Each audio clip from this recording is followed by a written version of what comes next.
अंतरमयी उपस्थिति देने वाले श्री हनुमान जी महाराज, जिनकी छत्र छाया में यह कार्यक्रम अपनी सुचारू की गति से चल रहा है। कथा में पधारे विशिष्ट महानुभाव, अयोध्या से पधारे हमारे साथ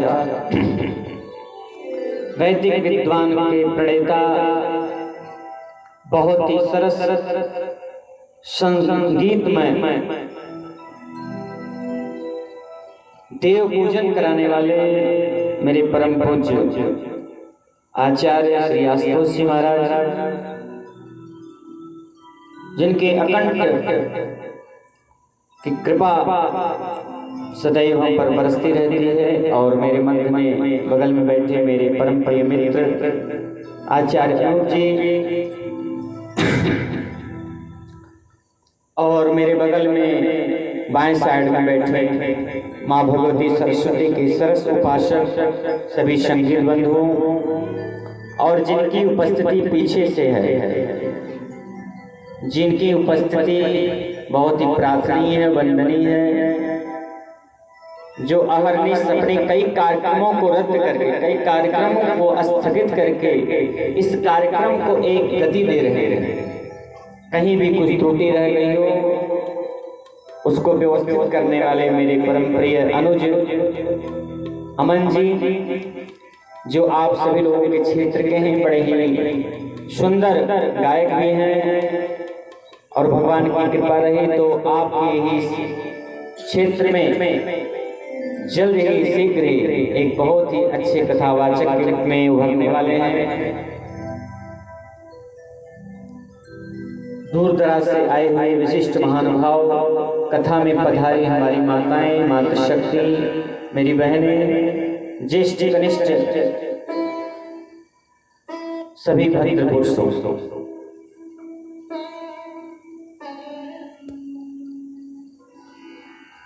मानव रूपी जीवात्मा को संसार रूपी भवाटवी से पार कराने वाला एकमात्र ग्रंथ श्रीमद् भागवत महापुराण।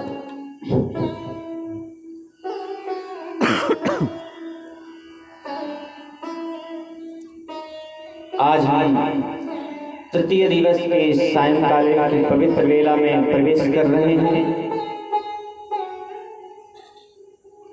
बंधुओं, शास्त्र के परिप्रेक्ष्य में देखा जाए, हमारे शास्त्रों में बड़ी सुंदर बातें कही हैं। एक राजा भर्तृहरि हुए, उन्होंने एक श्लोक लिखा, आयु वर्ष शतम नृणाम परमितम रात्रौ तदर्थम गतम तस्यार्धस्य परस्य चार्धम परम बालक वृद्धत्वयो शेषम व्याधि वियोग दुख सहितम सेवादिभिर्नीयते सौख्यम उदः प्राणायाम। भैया आवाज मेरा पकड़ रहा है, इसको सही करिए, गला खराब कर रहा है। तो राजा भर्तृहरि जी ने लिखा अपने वैराग्य शतक में, आयु वर्ष शतम नृणाम परमितम रात्रौ तदर्थम गतम। इस संसार में हम लोग जो आयु लेकर के आए हैं कलयुग में, एक मानक के रूप में बनाया गया है कि 100 वर्ष की आयु, कि एक इंसान की जो आयु है कलयुग में वो 100 वर्ष है। कम से कम जीवे में सरदा शतम, हम सब लोग कितने वर्ष तक जिए? वेद से भी प्रार्थना करते हैं, भगवान से प्रार्थना करते हैं कि हे परमपिता परमात्मा, मैं 100 वर्ष तक जीऊँ, क्योंकि वैदिक ग्रंथ हमारा जो धर्म ग्रंथ है वो वेद है, वेद की ही बातों को हम लोग मानते हैं, तो वेद का अधिकार है। उसने कहा जीवे में सरदा शतम, हम सभी लोग 100 वर्ष तक जिए। लेकिन यहाँ भर्तृहरि जी कह रहे हैं कि 100 वर्ष जियोगे, ठीक है, अच्छी बात है, जियो, लेकिन उसमें करोगे क्या? आई 100 वर्ष की आयु है हम लोगों की, उसमें करेंगे क्या? इतनी लंबी आयु है, करेंगे क्या? आयु वर्ष शतम नृणाम परिमितम, उन्होंने बांट दिया। उन्होंने कहा कि अगर 100 वर्ष की आयु है तो आधी रात्रि और आधा दिन। 50 वर्ष तो हम लोग की रात्रि में निकल गई। ध्यान देकर सुनना, बड़ी अनुभव वाली चीजें हैं, विचार करने की चीजें हैं, ध्यान दीजिएगा। कहा कि 100 वर्ष में अगर आपकी 100 वर्ष की आयु है तो उसमें 50 वर्ष तो आपका सोने में चला जाए, क्योंकि 12 घंटे की रात्रि 12 घंटे का दिन। यही तो होता है ना, बोलो ना, यही तो होता है। तो 50 वर्ष की जो दिन बचा है उस 50 वर्ष में भी क्या होगा भाई? 50 वर्ष तो रात्रि में निकल गए, हम लोग ऐसे ही सो करके निकाल गए, अब 50 वर्ष बचा हुआ है। तो फिर कहा आयुर्वर्ष शतम नृणाम परमितम रात्रौ तदर्थम गतम तस्यार्धस्य परस्य चार्धम परम बालत्व वृद्धत्वयोः। 25 वर्ष निकाल दीजिए बाल्यावस्था और वृद्धावस्था, क्योंकि 75 वर्ष के बाद व्यक्ति क्या हो जाता है? बुढ़ा हो जाता है। उसके बाद कोई कुछ करने के लिए रह जाता है। हमारे इस गांव के इस हमको लगता है इस परिवार के वयोवृद्ध श्री राम समझ जी, राम समझ जी नाम, आदरणीय परम पूज्य राम समझ जी, जो हमारे बाबा को पढ़ाए हैं, रोज आते हैं हमको आशीर्वाद देने कमरे में। आदरणीय श्री राम समझ जी, हमको लगता है कम से कम कुछ नहीं आयु तो उनकी होगी, लगभग 85-86 साल के तो होंगे। अब वो आते हैं लेकिन उनकी आवाज इतनी जबरदस्त है महाराज की क्या बता, बहुत बढ़िया बोलते हैं, एकदम लगता है कि अभी 25 वर्ष का कोई नौजवान बोल रहा है। तो फिर कहा बालक वृद्धत्वयो, 25 वर्ष में हमारी बाल्यावस्था, क्योंकि 10 वर्ष तक तो हम लोग बालक ही रहते हैं। हम लोग को बाहर जाना मना होता है, कहीं बाहर चले जाओगे चोट लग जाएगा, ये हो जाएगा, वो हो जाएगा। तो 25 वर्ष बाल्यावस्था में निकाल दीजिए और वृद्धावस्था दोनों को मिलाकर के 25 वर्ष निकाल दीजिए, उसमें आपका 25 वर्ष बचा, केवल 25 वर्ष की आयु रह गई।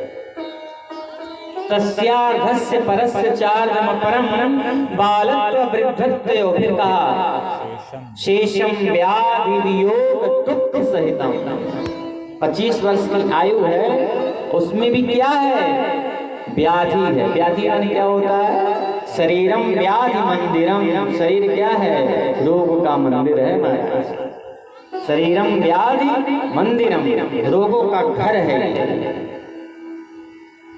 उसमें भी जो है तमाम प्रकार के रोग होते हैं, कष्ट होते हैं, उनसे भी आपको लड़ना पड़ेगा। कोई डायबिटीज से, कोई शुगर से, तमाम प्रकार के रोग चलेंगे। तो शेषम व्याधि वियोग दुख सहितम, वियोग भी होना पड़ेगा, किसी की मृत्यु हो जाएगी तो उसमें भी जाना पड़ेगा, उसमें भी अपना समय देना पड़ेगा। वियोग दुख सहितम, तमाम प्रकार के दुख भी आएंगे जीवन में। शेषम व्याधि वियोग दुख सहितम सेवादिभिर्नीयते। आए हुए महानुभावों, अतिथियों का, संतों का सम्मान भी करना पड़ेगा। उस 25 वर्ष में आपके दरवाजे पर कोई आएगा तो क्या उसका मुकर जाओगे? नहीं, उससे भी आपको वंचित नहीं होना पड़ेगा, उसका भी सेवा करना पड़ेगा। सेवादिभिर्नीयते जीवे वारि तरंग चंचल तरे सौख्यम कुतः प्राणिनाम। ललकार करके कहते हैं, अरे मनुष्य तुम्हारे पास समय कहाँ है कि जो तू सत्संग करेगा? तू बता, तेरे पास समय कहाँ रहेगा? जब तू इतनी झंझट बातों से निकलता जाएगा तो तेरे पास समय कहाँ मिलेगा? सोने में व्यतीत कर दिया, रोग आदि इत्यादि कार्यों में व्यतीत कर दिया, 100 वर्ष की आयु तो ऐसे ही गंवा रहा है। तू बता, तेरे पास समय कहाँ है? सौख्यम कुतः प्राणिनाम, बता तुझे सुख कहाँ है? इतनी झंझटों से तू निकलेगा, बता तुझे सुख कहाँ है?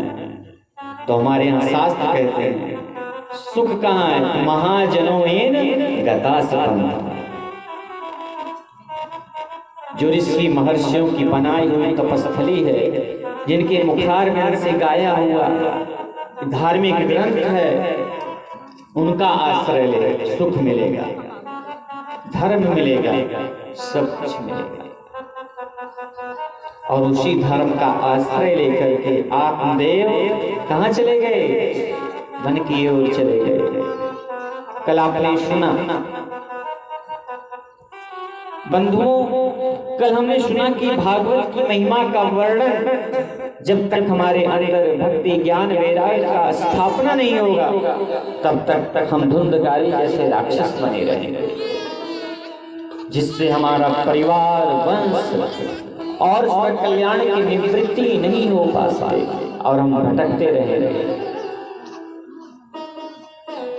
भागवत की महिमा कितनी सुंदर है ये तो आप लोग जान ही गए। इस घोर कलिकाल में जहां मानव दानव बन चुका है, वहीं भागवत सुनकर दानव भी देवतुल्य हो जा रहा है। किसकी है? भागवत की महिमा है। बंधुओं, श्लोकार्धम श्लोकपादम, सिर्फ सुनकर जब भक्ति द्रवित हो जा रही है, जब एक श्लोक क्या आधा श्लोक वो भी छोड़ दीजिए, श्लोक का एक पद का भी अगर पाठ कर दिया जाए तो हमारा कल्याण हो जाएगा। और नारद जी भी कहते हैं, कलिना सदृशः कोपि युगो नास्ति वरानने, तस्मिन् त्वां स्थापयिष्यामि गेहे गेहे जने जने। भक्ति से कहा था भगवान श्री नारद जी ने कि कलयुग के समान कोई युग नहीं है। क्यों? क्योंकि इस युग में केवल राम नाम का आश्रय लेकर के आप भव से पार हो जाएंगे। और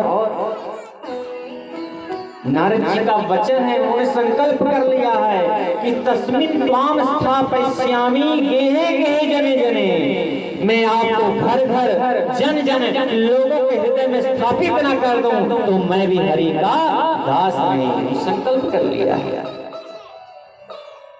तो ऐसे परम मंगल में श्रीमद् भागवत कथा ज्ञान जो आप लोगों ने कल महात्म्य सुना, आइए हम सभी लोग द्वितीय स्कंद में प्रथम स्कंद में प्रवेश कर रहे हैं।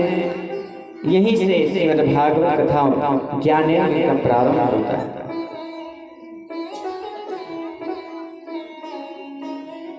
जहां से भगवती गंगा की धारा भागवत रूपी मानसी गंगा रूपी भागवत में प्रवाहित होने जा रही है। भागवत जी के प्रथम स्कंद में प्रथम श्लोक में प्रथम प्रार्थना श्री व्यास जी महाराज करते हैं, जन्माद्यस्य यतोऽन्वयादितरता चार्थेष्वभिज्ञः स्वराट् तेने ब्रह्महृदाय आदिकवये मुह्यन्ति यत्सूरयः।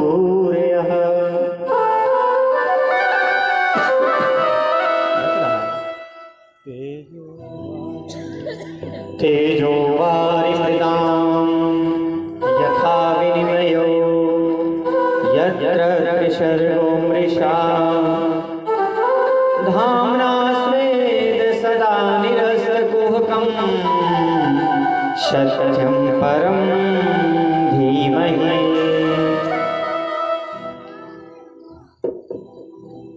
सत्यं परम धीमहि। आज इस विश्व में जितने भी ग्रंथ हैं, उन प्रत्येक ग्रंथों में जब उसका शुभारंभ होता है तो किसी देवता की स्तुति की जाती है। श्री रामचरितमानस में श्री तुलसीदास जी वर्णानामर्थ संघानां रसानां छंदसामपि मंगलानां च कर्तारो वंदे वाणी विनायको। तुलसीदास जी ने श्री गणेश भगवान का वंदना किया, लेकिन यहाँ सत्यम परम धीमहि सत्य की वंदना किया। आप लोग देखे होंगे, कई ग्रंथों को पढ़ते होंगे तो अनेक ग्रंथों में किसी ग्रंथ में राम की स्तुति, किसी ग्रंथ में कृष्ण की, किसी में दुर्गा की, किसी में हनुमान जी की, परंतु दुनिया में श्रीमद् भागवत ही एक ऐसा ग्रंथ है जिसके आरंभ में किसी देवता का नाम लेकर के स्तुति नहीं किया गया। भागवत में स्तुति किया गया तो केवल सत्य की। सच्चिदानंद रूपाय, पहली श्लोक तो यही था जो आप लोग सुने, सच्चिदानंद रूपाय। वहां भी सत्य की उपासना की गई। और पुनः एक बार सत्यम परम धीमहि, श्री व्यास जी महाराज पुनः एक बार सत्य कह करके भगवान को प्रतिपादित कर रहे हैं कि हे सत्य, आप इसमें प्रतिष्ठित हो जाइए। सत्य क्या है? सत्य भगवान का नाम है। सत्यम शिवम सुंदरम, सत्य ही शिव है, शिव ही सुंदर है। तो हमारे शास्त्र कहते हैं मंगल मध्यानि मंगलयंतानि शास्त्राणि पठन्ति आयुष्मद पुरुषाणि भवन्ति वृद्धियुक्ताः।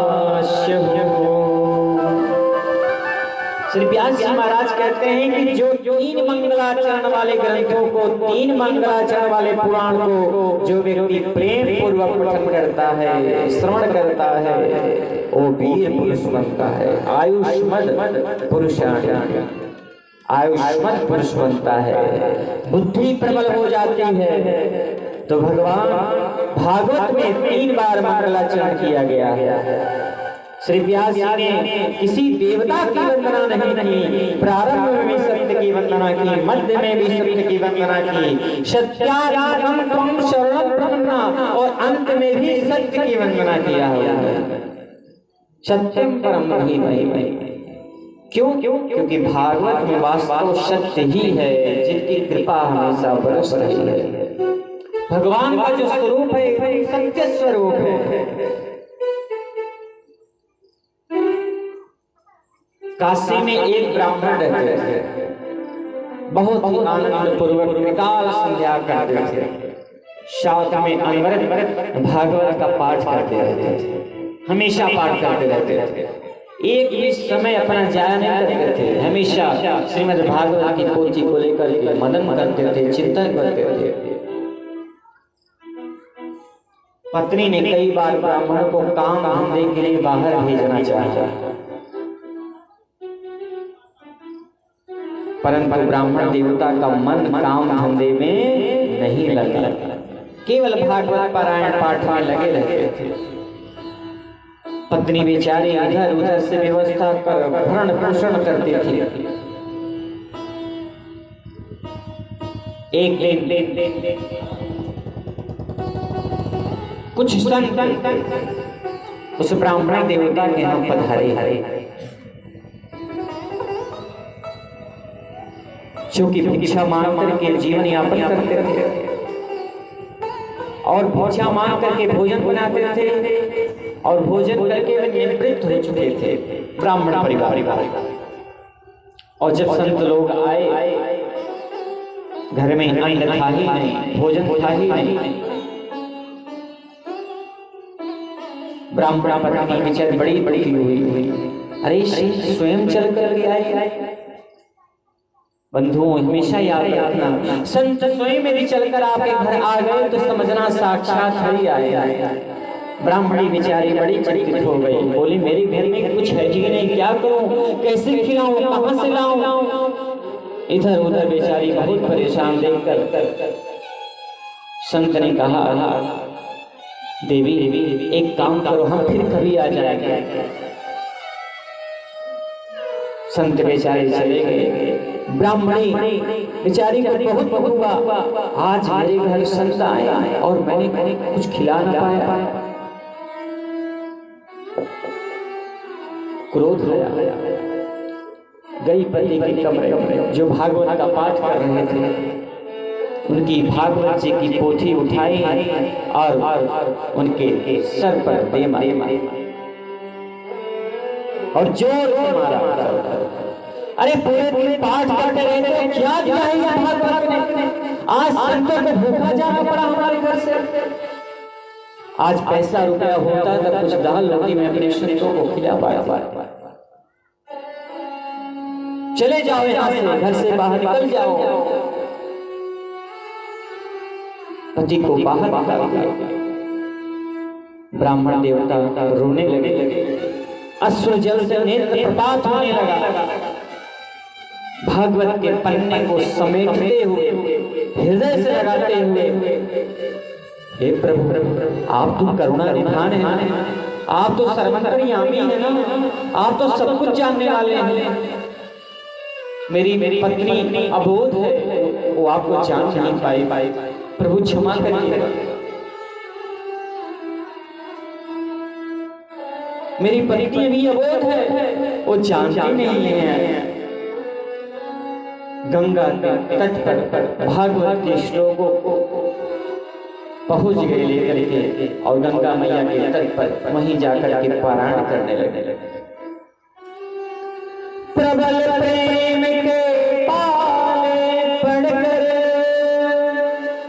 हरि को नियम बदलते देखा, अपना मान भले गिर जाए पर भक्त का मान न टलते देखा। भगवान को सब मंजूर है, पर भक्त के अश्रु को नहीं देख सकते मेरे भगवान। मेरे द्वारिकाधीश भक्त रो रहा है, मैं कैसे रह सकता हूँ। मेरे प्रभु बालक बन गए, एक ग्वाला का रूप धारण कर लिया, ऊंची धोती पहनी, एक साफा बांधा और एक गलिया में हजारों रत्न स्वर्ण, हजारों जवाहरात लेकर के उस ब्राह्मणी के दरवाजे पर पहुंच गए। दरवाजा खटखटाया, ब्राह्मण ने दरवाजा खोला, नन्हे बच्चे को देखा, उसके ऊपर डलियां रखी हुई जो ढकी है। स्वागत किया, अंदर बुलाया, और जैसे ही कपड़ा उठाया, हजारों रत्न स्वर्ण देखते ही ब्राह्मणी सोचने लगी, अरे इतना आभूषण कहां से आया? मेरे प्रभु की कृपा है। मेरे प्रभु गूंगे बन गए, गूंगे बन गए। मैं निर्वाक हूं, मैं बोल नहीं सकता। पेन कॉपी ले आओ। जब ब्राह्मणी ने ला करके दिया तो मेरे प्रभु ने लिख दिया, तेरे पति मेरे यहाँ कई दिनों से मजदूरी कर रहे थे। तेरे पति मेरे यहाँ कई दिनों से मजदूरी कर रहे थे,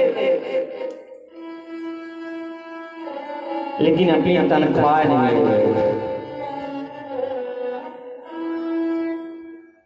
तो आज मुझे कहीं से पता चला कि उनको धन की बहुत ज्यादा जरूरत है।